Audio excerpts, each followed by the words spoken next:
good morning. Welcome to my vlog. Ngayon nag-install na kami ng downspout, guys. Yan. Ayan.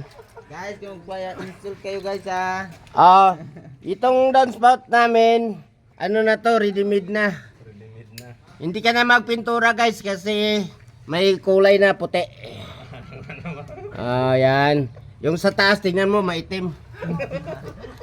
Kulay din maitim yan. Ito ang bagong downspout ngayon. Modern. Maganda na tingnan. Kunti-kunti na. Naporma na yung bahay. Ginawa naming bahay. Ayan. Welcome to my vlog. Thank you sa mga subscribers, sa mga followers, sa walang sawang suporta.